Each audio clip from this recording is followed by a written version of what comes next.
First of all, thanks everybody for coming today. This is one in a series of webinars that I've begun to do. We're going to be doing a whole big series in the fall about family preparedness. It's just a preview. There's a few others that I've already done in the last X months that are actually on our website on YouTube. If you go to Talisman Wealth Advisors on YouTube, you could check out those webinars, those replays, as well as shorts and other videos that may be of interest. And of course, you could find me on all the socials except for TikTok. Maybe I'll go on TikTok. But anyway, let's get started. So today is 5 questions every woman should be able to answer about her own financial life. And the goal at the end of this is discovering more about where you are with your financial life specifically. It's about seeing your own financial life clearly. And by the end, I think you'll know where you stand a little more on all 5, and you can decide what to do from there. This is not going to be the presentation that most people expect. You're going to see some stuff that's kind of tropes about women and money, but I try to go past that a little bit, go a little deeper, because I think that I want to talk to the real barriers that prevent women from dealing with their financial lives. So with that, let me go to the next slide. Boo, boring. Okay, yeah, here's the disclosure part. Bottom line of this whole slide is that anything I say today is not individualized advice, nor is it a prognostication on the markets and how things are going to be doing. Nothing in the past predicts the future and so on. So I have to have this disclosure. Any lawyers out there, you get it. So here's my disclosure. You could read it. Okay, I'll give you a couple more seconds. Isn't that beautiful? All right, here we go. Let's talk about the 5 questions. So, if anything comes out of this slide, it's that I just want to normalize that people are not locked down on these answers. Okay. Men, women, fungo, Martian, most people can't answer all 5. Okay. It's just the bottom line. So, take a look, right? Take a look at these questions and note where you pause, because the pause is data. Most people pause on at least 2, some on all 5, which is not a failure. It's the reason I'm here. So I'm going to go through each question and give examples of what they mean. So for example, the first one, could you tell someone exactly what you have and where it is? That's people missing statements. They have a long work history. They've changed jobs a lot. I mean, I see this more with millennials where they're like, yeah, I know I got a statement from such and such. I have a couple bucks in there. I'm not sure where it is. A lot of my clients will come to me after many months of working with me and say, I forgot, and I just got a statement in the mail. So they don't even know what they have. And this is so common. I really want to normalize this. So that's the first one. Could you tell someone exactly what you have and where it is? And the answer, generally speaking, 80% of the time is no. I don't quite know what's in my cash, my checking account, or I have this other bank account. I'm not sure, this, that. So that's number 1. Number 2, does anyone wake up in the morning specifically thinking about your money, not the household's, yours? Okay, that's a big one. It's a big one for women. Someone else came in with an advisor in your family, or you got assigned one at your old job. Okay. Your insurance agent wants to run your plan and is a quote financial advisor. Don't get me started. Your father-in-law referred someone to your spouse. That happened to me in Hoboken years ago when I was first even thinking about money, long before I was in this business. A lot of times people don't have a specific advocate. They don't have a person speaking particularly to their needs and concerns.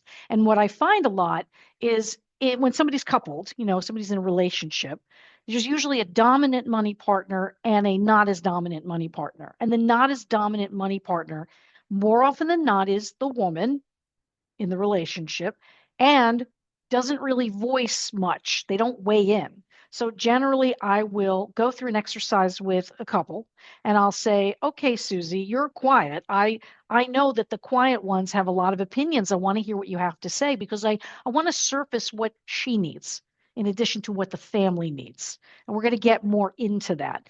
And as, single people, women who are on their own, you may not have somebody, you may have somebody that you kind of think is okay, but you're not sure and you don't know. And I'm going to get into that later too about how to evaluate counsel, your advisors. Then number 3 is what would hold or break if everything changed tomorrow? Well, that's really straightforward. That's okay. What if I lost my job? What if I broke my leg? Like, what do I do? And that relates a little bit to number 4 too, which is, Or actually, going back to number three, actually, there's one example I want to give there. If I want to start a new business, what would change? What would I need to be able to do? Do I know what I need to do? Do I know if I can do it? What would hold together if I tried a venture or I had to move or wanted to change my life in some way, or wanted to live overseas? Like, what do I know what would be entailed? Like, do I kind of understand financially the implications? Most people don't. They don't think about it. Number four is you have emergency surgery and somebody's got to pay your bills and watch the dog. Like what happens there? If you're out of commission tomorrow, how does the thing run? Right? What is happening? How do you set all that up? How do you have someone you can call and say, "Hey, could you stop at the house and do X?" Or, go in the drawer, here's my login, here's what you need to do. These are all very important questions. And I'll tell you, single people, men and women, but women I'm focused on today, this is an issue for them. And then the last one is, when did you actually look at everything together and see how the entire financial picture knits together?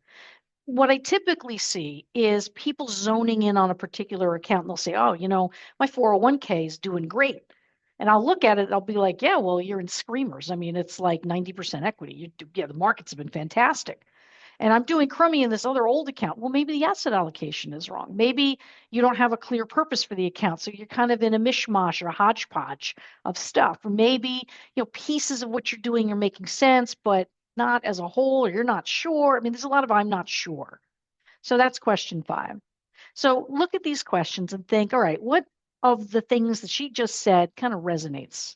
And again, I want to emphasize there's no failure, there's no wrong answer here. This is all really straightforward stuff. It's the reason why I have a job. Okay. So then the next one speaks a little more to this, which is you're not behind. Okay. You're here. You're asking it out loud. That's more than most people do. That's seriously, that's more than most people do. I can tell you from empirical experience, from personal experience, from looking at people in my life, looking at my friends and loved ones and my clients. Okay. It's hard to ask the question because it's not that you're naive or you're not bad with money. The pause you took on the last slide is awareness. It's not a deficit. But being here in this webinar today and you're thinking about these questions, this is good. This is where you need to start. This is the right starting place. Most people, never mind women, don't take the starting step. Okay. Pretty straightforward. So who is this directed towards? So it's not about the title per se. Okay. It's about who's got their eye on the bigger life picture, being the person everybody depends on, being by yourself and having to DIY it, right? Doing the emotional labor of life. Does that sound familiar for a lot of women? Yeah. Doing the anticipatory work, the planning, the trips, the kids, the parents, the CEO of the office, the home, the family, the one who makes everything work behind the scenes. And this is the person who I find most often is the person who's not looking at their own stuff. This is really endemic, I would say. It's very symptomatic. And it has to do with, women in particular being the tenders of family, right? And a lot of times, for example, I was just having a conversation yesterday with the oldest daughter in a family of three girls, and they have a mom who's got some cognitive issues. It's really starting to take hold. And she's like, I got to look at my own thing now. I'm thinking about her, but now I'm thinking about my own stuff. And I'm not even sure what I need to do, but she's asking the question because now it's become incumbent on her as the oldest to start to really take care of mom and think things through. So it was a natural extension of her birth order. I'm not saying it every time that's how it goes, but it's how it goes a lot. Usually the person running the household is the person who's dealing with the things that distract them from the money. Okay. So the next slide. So this is a pattern I see like every week, every day that ends in Y. Highly, highly intelligent, capable, curious women who want to know things, who understand things, graduate degrees, who, are even STEM people, right? People good in the sciences. I say this all the time. Ably running teams, running their household, running their own lives. They're able to plan a trip to Europe. They're able to plan the conference. They're able to schlep around and deal with their bosses and deal with their staff and you deal with their families and help their mom. But they can't name their own net worth within 200 grand. This is so normal. I know it sounds crazy, right? This is not a knowledge problem. That's what this tells me. Okay. Capable women It's not a knowledge problem. It's a pattern, and the pattern has a specific reason. Okay? So what I actually hear is a lot of shame-based stuff. What's it say about me that I don't know? I should know this. I feel like I should know more. I'm really embarrassed. I'm ashamed. I don't know how to do this. Blah, blah, blah. I feel dumb. I just don't know anything about money. No, no, no. You do. You don't know any less than a man does. You don't know any less than people who are, quote, interested in it. No, just you don't do it. It's like anything in life. If you don't do it and you're out of practice, you don't know the skills, then you don't right have the tools that you need to proceed, right? So a lot of the stuff I get is like, what does it say about me that I don't know? That's the shame thing, but the trusting of the partner, man, woman, or otherwise, it's a loyalty thing, a loyalty test. Well, if I ask, what does it say? It's saying I don't trust my husband or I don't trust my partner. It doesn't necessarily mean that. Okay. And then the overall message, though, is I just feel like I should know more, which is probably the reason most of you registered today, is that question. Okay. Let's talk about the invisible money lessons. So, the money star story that we all have, it starts before any of us knew anything. Okay. It was at the kitchen table, it was in the dining room. You watched who handled money, who talked about it, who asked about it, how contribution was tabulated, whose voice mattered in the room. Nobody told you to defer money. You watched, and that was the lesson. You saw your mom or your aunt or whoever, turn it over.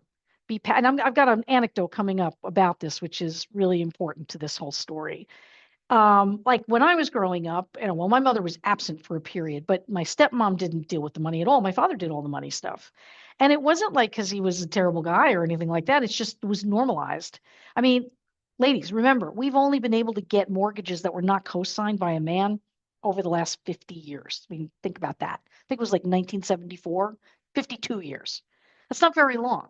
We got the vote 100 years ago. So, in other words, like there's a lot of socialization that goes into informing our own self-criticism that we don't know anything.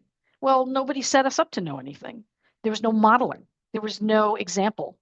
I mean, in my life, there was kind of an example, but it was sort of like, anyway, that's a long story. But suffice to say, my dad pretty much ran the money show, for better or for worse. All right, so the next thing. So where the money story comes from. Okay, so again, financial socialization is what I'd call this. I call it your money story. P.S. I'm writing a memoir about this very thing. Be on the lookout, 2027. There are three places that I think about the money story. You inherit a narrative because you observe, and then things are never questioned. It's just the way things are. Dad files the taxes or whatever. And then discomfort is sort of waved off. Like, like there's a lot of trust that gets extended. When you forfeit your agency around money, you're just kind of squelching maybe some, yellow flags, red flags. You don't look so closely at the statement. You don't really think about it. Money's just, getting dropped in the account, bills are getting paid. Or within your own life, if you're alone, you're just like, I mean, I've had a lot of clients, like women who are by themselves say to me, yeah, I just pay the bills as they come in. And I guess, I see that I'm accumulating, but I don't really know how much. I'm not quite sure how much I spend in a month. That's really common too. Not knowing what you spend in a month, super common. Which comes into issues where maybe there's cash flow problems because you're not really aware of, where you have lumpy expenses. Some months are more than others, right? So sometimes people struggle with that.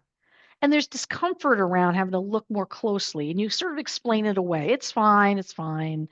This is an absorption issue. This is, is this all still serving you though? So let me give you an example of exactly what I mean. This book was the reason why I did this webinar. So I read this book pretty recently, and it was a real Rorschach test about about how women do money, right? And the notion of trust in a relationship. So Belle Burden, this is a story about her agency, basically, her own ability to advocate for herself. She came from old New York society. She had an elite education. She went to Harvard Law. She had inherited wealth. Excuse me. She was the granddaughter of Babe Paley, who was one of the most famous social figures of 20th century New York. She descended from the Vanderbilt family. Yes, she's related to Anderson Cooper, I think some cousin or something. She had two major trust funds. Okay. She ran the family, but she became very financially vulnerable, even though she'd had money to start. Okay. So what happened was she got married. So this book is something she wrote about her experience being married and her experience in the messaging that she took in throughout her life as a wealthy woman about money, which ended up biting her in the behind. So the financial vulnerability started when she wanted to get married to this guy she met, who was also from society. His family had lost money, so he had some specific money wounds and little pathologies around it. It was very interesting. His little yellow flags were going up really early in the story, and I'm thinking, hmm. So then they want to get married, and her attorney, family attorney, says, "Look, we've got this prenup that your brother signed when he got married to protect the trusts and so on and so forth." And the future husband pushed back. "We don't need this. Why do we need to talk about this?" And she was uncomfortable. "Oh, I trust him. I love him. He's amazing. I just feel this is that discomfort, wiping that away. No, no, it's going to be fine. It's going to be fine." Meantime, she doesn't sign that prenup. She does something else, a more limited prenup. Basically, what happened was she he said, "Look, why don't everything that we have in joint name is, ours to share. God forbid something happens, and then things individually are in our respective names are ours." Well, you know where this is going, right? She emptied out the trust fund to buy real estate for them in joint name. So guess what? When there was an issue, now all of a sudden they're fighting over a property that she paid for. So again, I don't want to demonize him because that's not the point of this. Not the point of this. Okay, here's the thing. I'm going to show you why it's not the point of this. She saw the flags, she felt the flags. He did other things throughout the marriage as he was making more money, the bing, bing, bing, bing, bing, bing, little flags popping up. And she didn't do anything about it. Now, this next quote, this next slide, this next thing that she wrote blew my little mind. And this is what made me do this webinar. "I had access. I chose not to look." Killing me.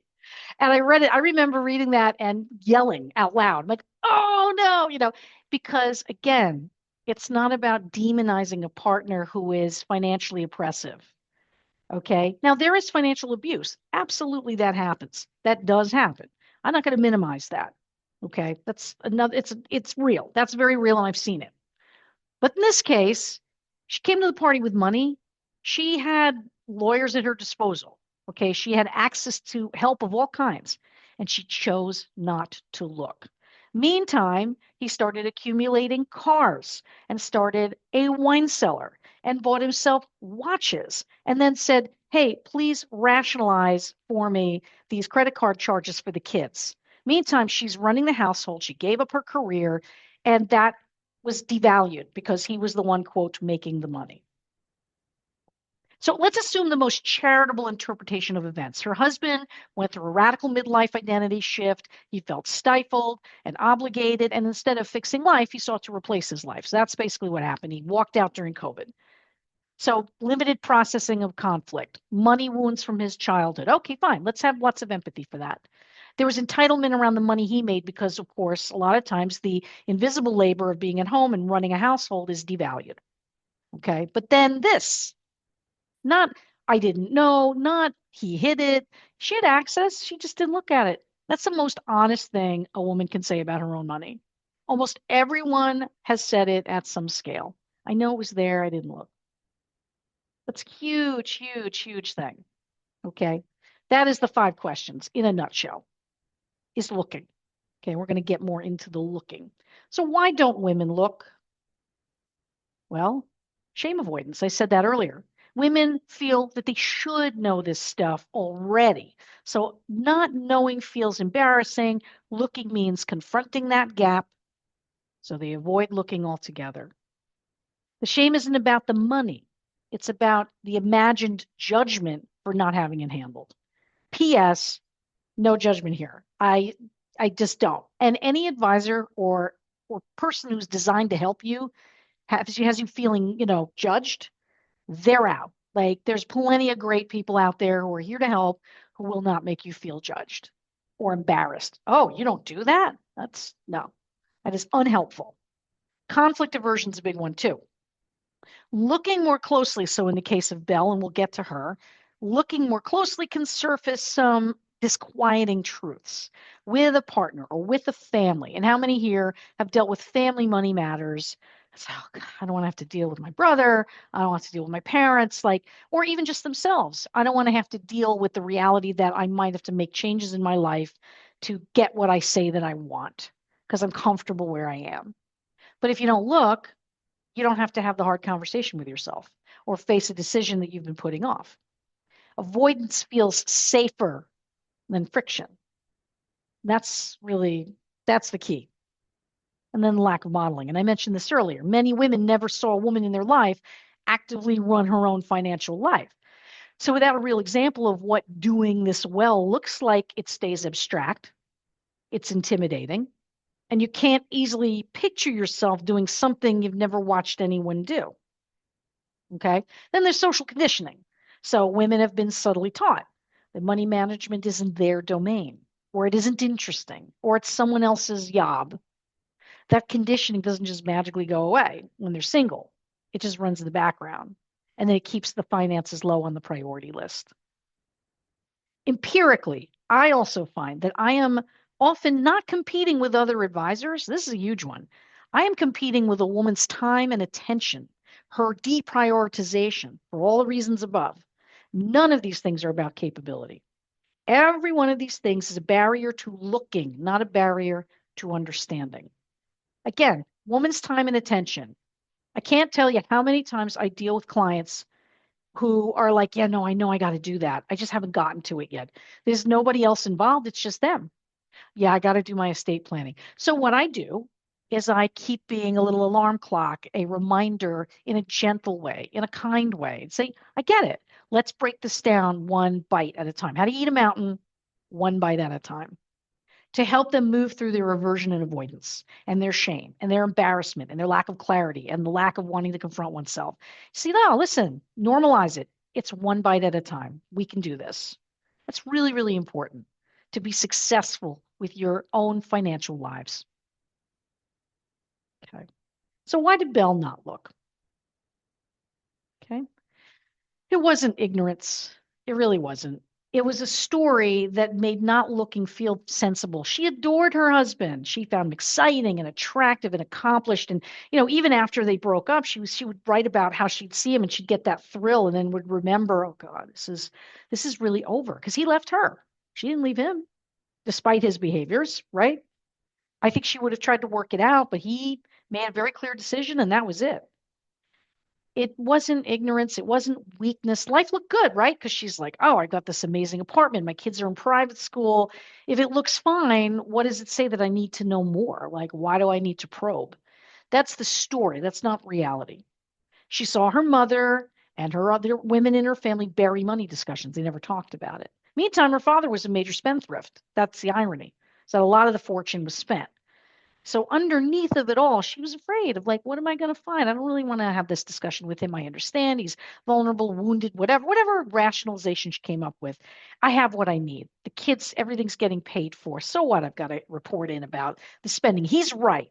We want to have a budget. It's the right thing. She didn't want to look at the flags. This is human nature. It's not a flaw. Okay. It felt sensible. Our lives are great. Why do I need to go there? Okay. So let's look at your money story. You don't need a trust fund. You don't need to be Belle Burden to have this story. Okay. These are the more mundane ways that I see this express itself. You change jobs and you stop saving because you had to wait and cover expenses while you were looking, and then you never resumed your savings.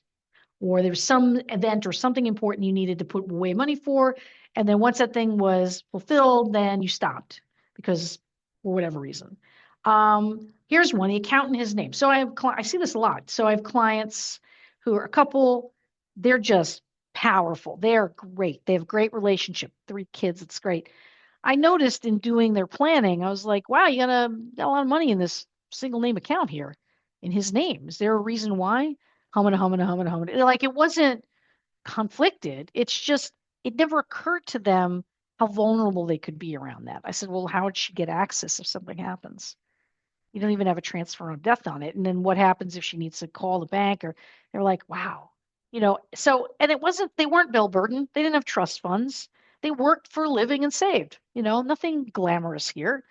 Um, also the household advisor. Okay, let's go to a little story. So back in the dark ages, long ago and far away, when I was first going out with my husband, I think we were married already. My father-in-law, in his eternal kindness, referred a financial advisor to us, a guy, nice guy, right out of central casting, his little suit, came in with his like leather bag and papers, shuffling, whatever. This is back in 1998 or something. Sits us down. We're poor as church mice, not a nickel. Okay. We're desperately trying to save to buy our first apartment. He's losing jobs. I'm losing jobs. Like it's just that era. I'm in my 20s. And he says to us, he's like, so what do you want when you retire? And I'm looking at my husband. I'm going, you might as well ask me, if I want to go to Oz. Okay. Like I have no clue. I mean, I am like literally 40 years from retirement. So standard operating procedure directs the questions to my husband, which is hilarious if you know my husband. For those of you out there who met my husband, he's a dramatic writing major from NYU and he works in tech. Like this is not his thing. And God love him, he's trusting of me and he does pay the bills because I think it's really important for him to have a grasp of what's going on. And he likes doing that. So we have this sort of egalitarian approach. But the point being that he had the questions directed to him. That was assumed. I was like, people, please. That was the first sign. And I didn't know back then that I was going to be a financial advisor. That was not a known thing at all. For years, I was 13 years away from 15 years away from figuring that out. Okay. So that is notable to me that even back then, yellow flag, yellow flag. So I didn't like particularly love the way this guy approached it. Nice guy notwithstanding, he wasn't advocating for me. He wasn't asking about me and my concerns. He was asking about the household. What did my husband think? He wasn't talking to me. It's really important that women are represented in the conversation. Okay. It's not just the household. It's what do you want? How do you view retirement? You'd be surprised at how different spouses can view retirement. Oh, I thought you wanted X. No, I don't want that. Who said that? I didn't say I wanted to do that. Like, I hear this a lot. So when we do our planning discussions, it's very important to unearth that. So what does Linda think it should look like?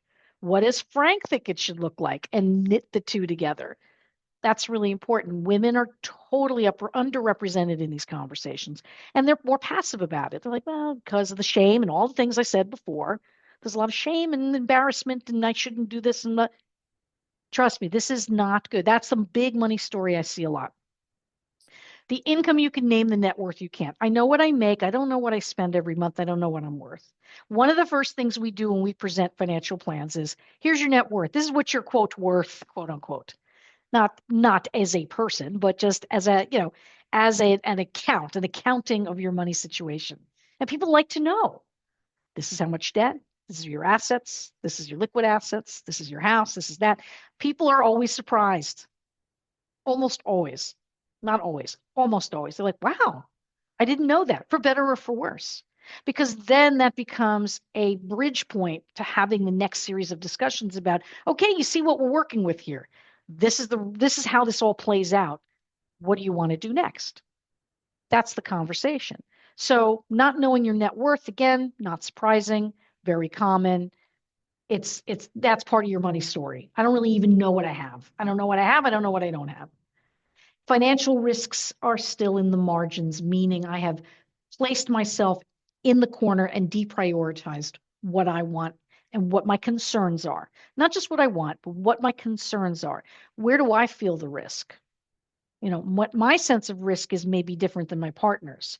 What my sense of risk alone is may be different. And what I do find a lot, this is just empirical. I don't know the stats around this, although I have read some stuff, that women tend to be more conservative and less active investors, meaning they don't trade. There's always some women are into that, but a lot of women hold. They buy and they hold.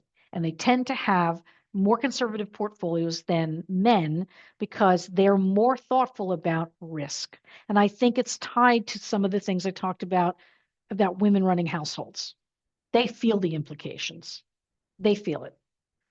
They often earn less, so they feel more vulnerable. They live longer. They often outlive their spouses. These are all things that women think about. They may not say it, but they think about it. And that translates to them being more conservative and maybe needing to attenuate their investments more to their risk comfort than maybe someone else's, or what tradition will tell them, convention will say. I see this a lot. Okay. So that's the money story I see all the time. So I don't know, is that Rush song? If you don't choose, you've still have made a choice. Like pretending it's not happening is not a plan, right? For the partnered woman, in the case of Belle Burden, his income became the money, and her stuff was a supplement. So she deferred, even though she was raising the kids and running the household. Okay, the self-earning woman, real money, but she's doing it at 11 p.m. on a Tuesday because everything else came first. Yeah, I'll get to it. I'll get to it. I'll get to it. So we are trained as girls, we're going to beat this to death, to be the caretakers and subsume for others. And while that is all well and good, and that's a trope you do here out in the world of what I do, while that's all well and good, it's a real trope, right? There is such a thing as healthy codependency. We're here to knit together, to pair bond, to grow together, to have a society, whatever. But when it comes to money, that can be dangerous. Not choosing is also a choice, and it has a very real cost. No one is paying you to defer your career. No one is saving for you when you stay at home to raise kids and then re-enter the workforce later, earning less than if you had worked continuously. No one is growing your Social Security through contributions made through wages. Okay? You have to do that. When you're by yourself without a plan, you don't have anyone else with whom you can share the load. No caring for relatives, children, yourself. You've no backup unless you consciously put something in place. So again, this is for all women. It's not just for partnered women. I know I don't want to over-index on that because women who are not partnered are just as culpable in terms of not tending to themselves. With women who are coupled, they tend to subsume it. It's a little different. There's avoidance and then there's subsuming, two different things. But the result is the same, which is that you're underserved. You're underserving yourself. And the apparatus that exists around you is not really designed to challenge that. And so my challenge to you is to answer those 5 questions and challenge yourself and get the help that you need, me or whoever, to move through that, move through your hesitations and resistances. So let's talk about deserving to be seen. Okay, so looking is a neutral thing. It's an inventory. It's not an accusation. I'm getting spam. I'm going to turn that off. Okay. This says nothing about your partner or your past or your competence. The fear that it means something is the story. I'm going to call back to Belle, not the reality. You already hold this standard everywhere else in life, right? You wouldn't run a department on numbers you haven't seen, or you wouldn't sign off on a budget that you couldn't account for, or this is just extending the rigor you already apply to everyone else's picture to the one thing that's yours, your own financial life. And seen means accounted for, not validated. The goal isn't to feel good about what you've built. It's to see clearly enough to make good decisions. Less feeling, more visibility. You don't have to get the feels about it. You don't have to load it up with all kinds of emotional stuff. You just be like, oh, data, good data. And it exists whether you're going to look at it or not, right? The accounts, the documents, the gaps in what you're doing. It's there with or without your attention to it. Looking doesn't create the reality. Not looking doesn't protect you from it either. So this is self-respect. This is a standard. This is not a feeling. This is treating your own financial life with the important seriousness that you already extend to the rest of the world. It's nothing more than that. It's nothing less than that. This is mundane. It's boring. That's the point. It's supposed to be boring. There's no breakthrough. There's no transformation arc. There's no like hero's journey. Most people who do it walk out relieved, not triumphant. It's just, it takes pain points away. You're like, okay, I can stop thinking about this now because I know I've got things in place. That's the sentiment I get pretty much 100% of the time. Oh, I'm so relieved that I dealt with X. Now I don't have to think about it anymore. It kind of can run now. I will revisit it. I have a cadence. I know when to go back. I know what to do. I have a game plan. I know I can change my plan. I know the process. I have a scaffold. It's boring. It's like so boring. It's like going and doing your job, but that it should be boring. The whole point is that it should be boring. It shouldn't be this big dramatic thing. No amount of hand wavium and noise and anxiety. It's not necessary. You take a breath and you take the next step. So when do women come to me? Usually there's some inflection point. Something is happening in their lives. Lately, the big one is number 3, an inheritance. Our beloved boomers and silent general people are passing, and wealth is being transferred, right? I got all kinds of economic philosophy around that, but whatever. The point is that this is a big trigger point. They get money and they're like, what do I do with this? Or they know the money is coming and they're like, what do I do to prepare for this? Big number. I'm 40. I'm 45. I'm 50. Like some perceived milestone, which is real. Last kid leaving for college is a popular one. When people say, okay, well, now my kid's gone and we're kind of in a runway now. We want to ramp up and get everything together now that we're kind of done with that.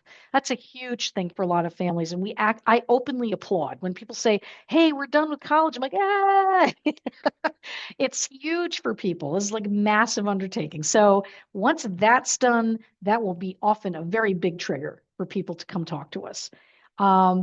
Something happens that they've seen. They had a friend who had a spouse pass and it was a mess. That's one I see. Or they're watching their parents lose all their assets because there was poor planning and everybody's fighting and they're losing capacity and they don't want to talk about like all this craziness. That's a big trigger too. A huge trigger. People seeing their families' lives fall apart as they age. I don't want to be like that. I don't want to do that to my kids. I don't want to do that to my loved ones or my friends. I mean, I want to have a scaffold of some sort. That's a huge trigger. So a divorce of a friend, the death of another friend's spouse, a family member situation gets real. Stuff gets really real. And that's a big trigger. And that's the moment where the catching of the breath happens and they go, all right, where do I stand? What am I doing here? I gotta get it together. Like, am I sure I know what I'm doing? And that's really, really important. Listen to that impulse. Because tick tock, okay? Whether you're watching or not, things are happening passively. Every year, the state documents drift further from your life. So it was interesting. Actually, it was very interesting. Today, I had a meeting with a client, net worth in excess of 30 million. Okay. I said, I just made an assumption, which was, shouldn't assume. I said, hey, could you please send on your powers of attorney in case something happens? Then there won't be a delay in the process, yada, yada, yada, because they're of a certain age. And they were like, oh, I thought we signed something with you. I said, no, we don't have anything on file.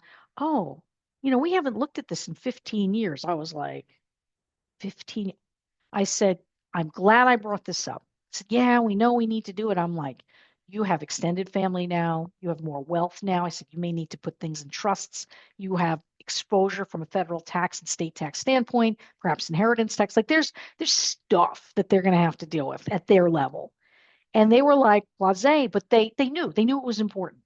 But my point is when the clock is running, stuff happens in life, circumstances change. Now all of a sudden you wake up, you're like, whoa, I mean, I'm redoing my estate documents because there are people in the estate documents that have passed and I can't take them out, right? My daughter's older, she's age of majority. Like I got to think all that through, right? So there's new stuff that's happening all the time. Estate documents is just one thing.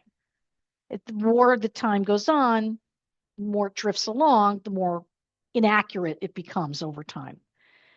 Every year that you don't save, it's a compounding issue. It's why I encourage young people to save even small amounts.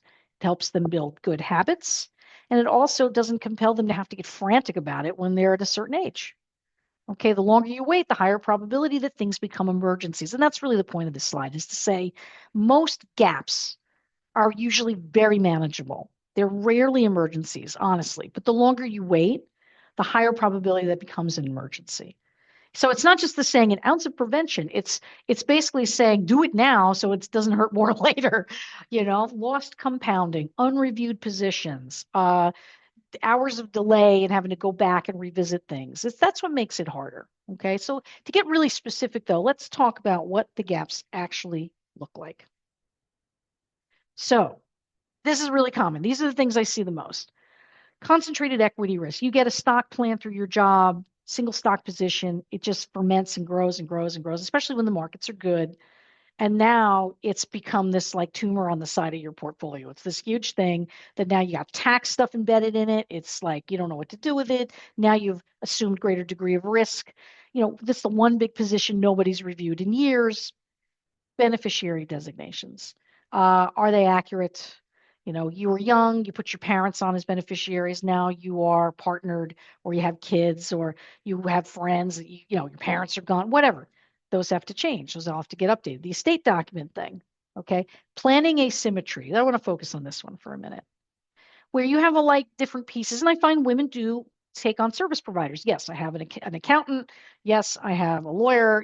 These things are out there. It's not like women don't think about this stuff, but nobody's talking to anybody, right? And the person at the center is not trained to corral everybody, right? There has to be some sort of coordination event. Some women like to do it themselves. Some men like to do it themselves. A lot of times an advisor can and should play that role where everybody's starting to talk to everybody and we make sure that there's a logic to it. You may want to do things or need to do things with investments that may not be clear to a CPA. Well, that's not tax optimal. Well, you may need the money. You may need to sell some stock. So these are the kinds of things that need to be coordinated with holdings and things like that. And especially with inheritance, if people are inheriting IRAs, there's a whole bunch of rules around that. Things have to happen. Otherwise, there are penalties and there's lots of tax involved. So there's stuff, right, that has to get coordinated. People who do what I do, they serve this function. Whether it's you or someone like me, the job is the synthesis of all these pieces, making sure everything is current and relevant. So what changes when you have a clear picture? Okay. Visibility. Okay. You can answer it yourself. No asking, no waiting, no guessing. And then there's the advisor who works for you. The only job is your picture. They call you. They talk to you. Maybe they talk to you and your partner, but they're going to ask you the questions you need to answer. A structure that doesn't need you to babysit it, meaning documents that are matching your life, a plan in case of contingency, everything's in place. Okay, if X happens, Y happens. You have a plan. It's not out in the ether. This basically, each of these is something, if you don't have it right now, or you just stop noticing it, you kind of ask, you wait, you guess, then the call goes to, it goes to the people in your life who have to try to figure it out. And that's kind of mean. Honestly, something happens to you. Now somebody's got to scramble around and help you figure out your situation. That's pretty rough, right? You don't want to be in that position. You don't want to put anybody in that position. Okay. A clear picture begins to solve for that. You start to see where the holes are. That's the starting point. Okay. All right. So what's a first look? What we do when we do a first look, I'm not going to advertise myself heavily. Duh, I'm here for a reason. But even if you were to do this on your own, this is a roadmap for you. The first look is, where is everything? What's it worth? Likely your first complete picture. Okay. Whether your documents are accurate, like the family I spoke to today. Wow, 15 years is a long time. Time to call your lawyer. Great. Okay. Whether your current group of people in your orbit are filling the roles that you need filled. Okay. Or just their little piece of it. Is anybody talking to anybody? I'm telling you, this is the biggest gap I see. Seriously. My personal favorite, I'm just going to beat on them for just a minute. I love beating on the insurance industry. Just love it. Insurance agents selling insurance products without any context. I spoke to a woman yesterday. This made me mental. She's single, she's in her 30s, and she got sold a whole life policy. Who is she insuring? Who is she insuring? Okay, please. This stuff makes me crazy. People working in isolation of each other. It can be very expensive and very uncoordinated and very unhelpful. So that piece, the coordinator piece, is important. Some people get into it and they have all their pieces together. Again, far be it from me to discourage people who are good at this or interested in it or feel empowered around it to not do it themselves. Do it yourself. But for those of you who don't feel like you could do it yourself, get the help. Okay. Whoops, whoop, whoop, whoop. Sliding around here. Okay, so what's next? So if you paused on 3 or more of these questions, if you have an advisor but aren't sure if they see your full picture, okay? If you've been saying, yeah, I'll get to it, I'll get to it, I'll get to it, but things don't happen.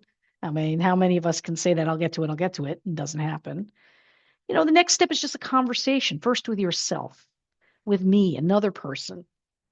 We have a follow-up document after this event that we'll send. This is it. I'm trying to see if I can get it to, will it play? Oh yeah, look at this. I wonder if you can see it playing. Yeah, see, you've got all these different fields to fill in. This is about you looking at your money story and understanding and unpacking a little bit what maybe drives some of the decisions that you're making around money. So you can sort of get to the bottom of it and be more able to move through those things. I'm not a big psychoanalytic exercise. This is for the people who like to do that. I like to journal or think about a question. Want to think about why I'm doing what I'm doing, what the gaps are, maybe I might be missing. It's a good tool, definitely. So who am I? And why am I the person who's telling you this story? Well, because I am you. I did 25 years in leadership roles and moving my way through multiple careers and was not a financial advisor till my 40s, which is scary because I'm implying how old I am now. Whatever.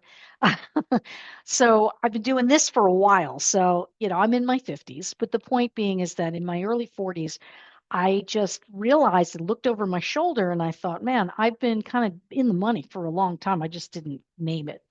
I didn't say anything, but thought, why don't I just go right to this? Because obviously it's a point of concern because of my own money stuff, my own money stories. I was capable, I was dependent on. I definitely did the emotional labor of the household. Believe me, I've had these discussions with my husband. There's been a lot of reform, but the bottom line is I just became more and more aware that this was points of concern. 25 years of running things, media, nonprofit, corporate roles, advisor at 43. I walked into this field with nothing. I had I was not Belle Burden, please, nowhere near it. No family connections, but I know the cost because I've watched it.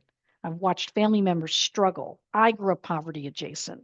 Was I starving in the streets? No. Was it a little dicey for a while? Yeah, it was. I know the cost of not looking, and I know how hard it can be, and I know how hard it is to save, and I know how hard it is to accumulate and develop one's financial life. So I'm not coming at this without an understanding. I'm not coming at this from an ivory tower. This is what I do. This is what I am. I'm usually the person in the room running the room. So that's where I come from in saying that I relate to you why I did this webinar today, because I have that sensibility.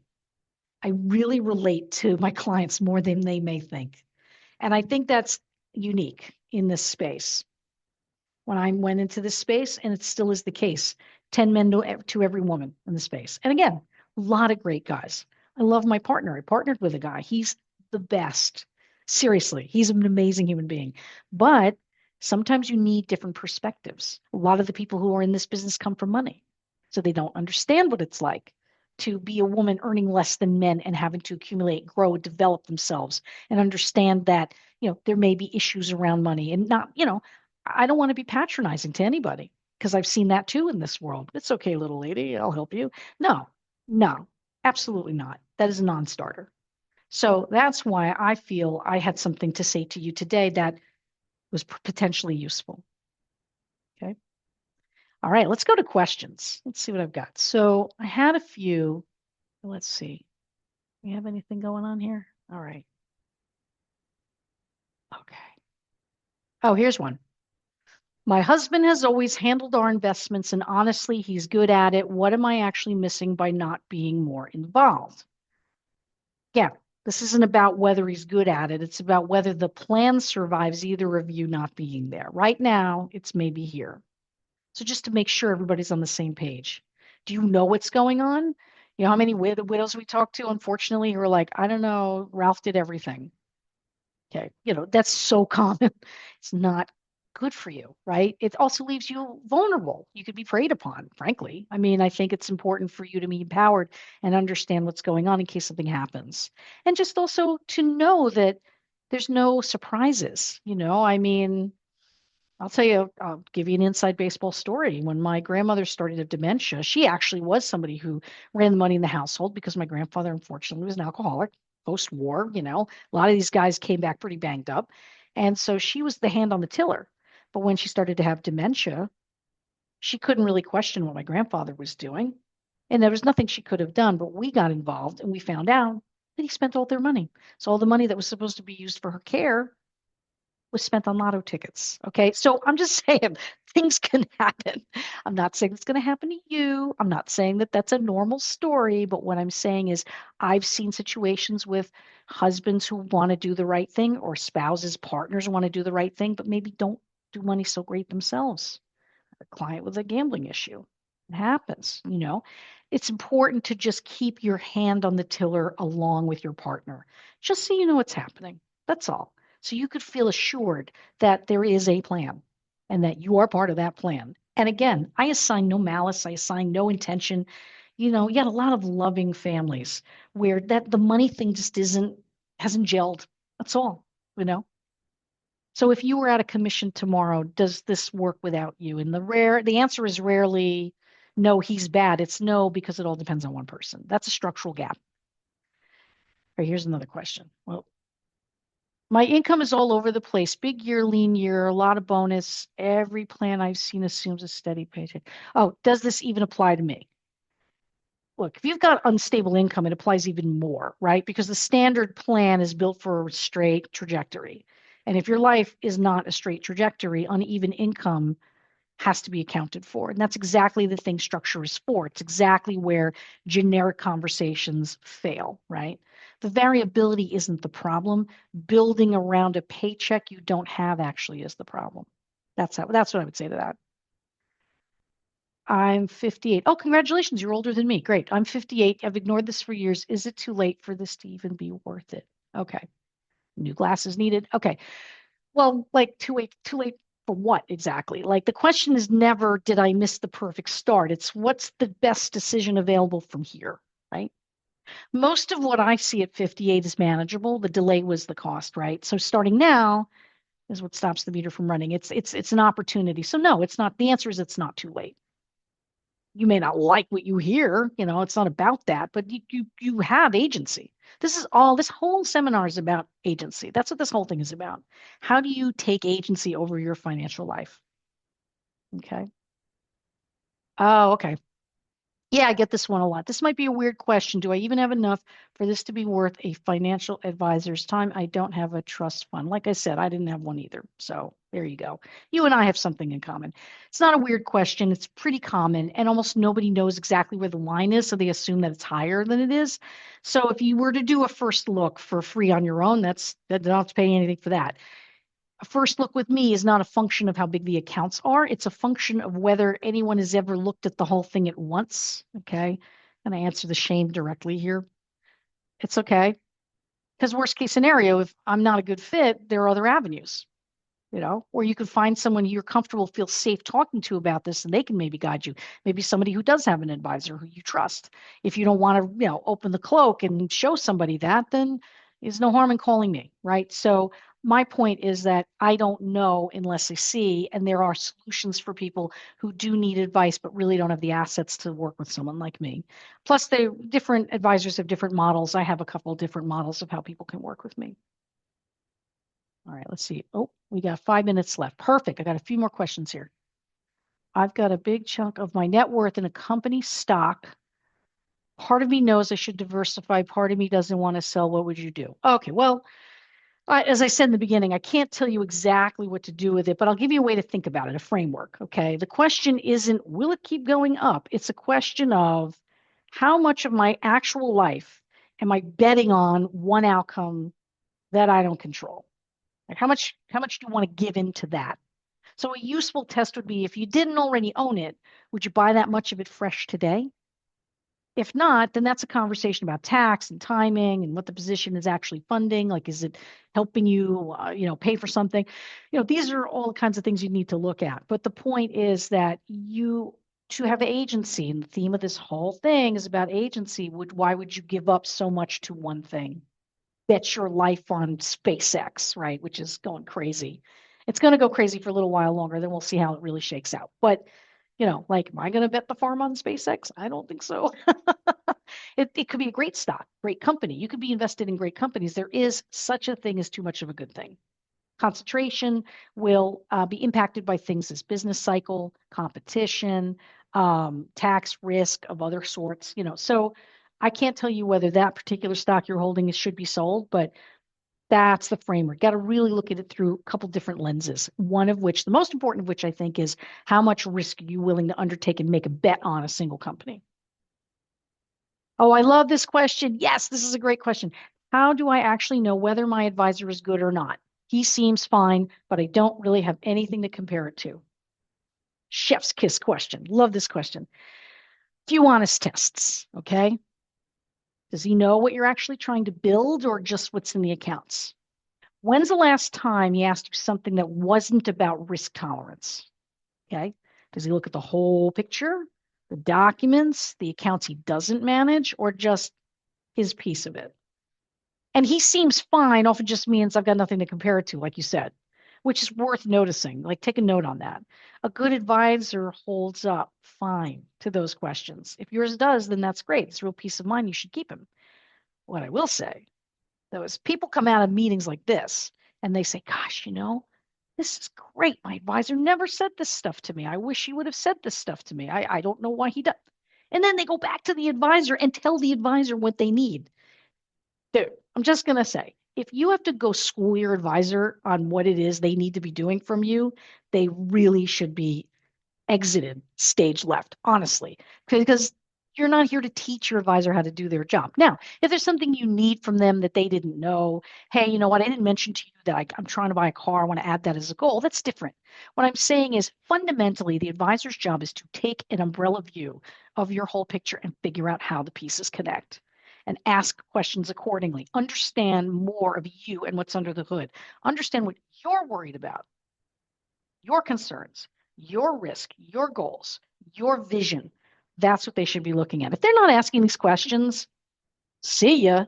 Seriously, not time to go back to your advisor and be like, why aren't you asking these questions? This is the part I never understand. It's like having a contractor and like they're doing a crappy job replacing your, shower and it's leaking and whatever. And you're like, I saw another contractor and they said you should caulk this. If you got to tell them how to do their job, why are you with this person? That's all I'm going to say to that. I mean, I see this a lot. Anyway, so, okay. One last question. Okay, so we've got 2 minutes. Great. This is perfect. Perfect. Honestly, is this whole first look just a way to get me into a sales meeting? Well, it's not a sales meeting. It's a fair question, but I'd rather you ask it, yeah, than sit there wondering, right? It's a good question.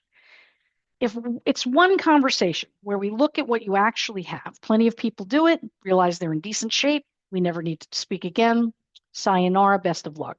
That's a perfectly acceptable, it's a good outcome, right? I'm not here to talk anybody into anything. You have to elect to say, you know what, I think this is worth my time.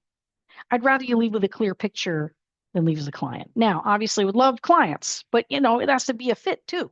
It has to make sense. So, no, I'm not salesy. People who know me a long time know that I don't roll like that. So, here we go. Last minute here. So, bottom line is, you've spent years building something. Come see what you have. Look at what you have. Go to the website. You can contact, schedule an appointment.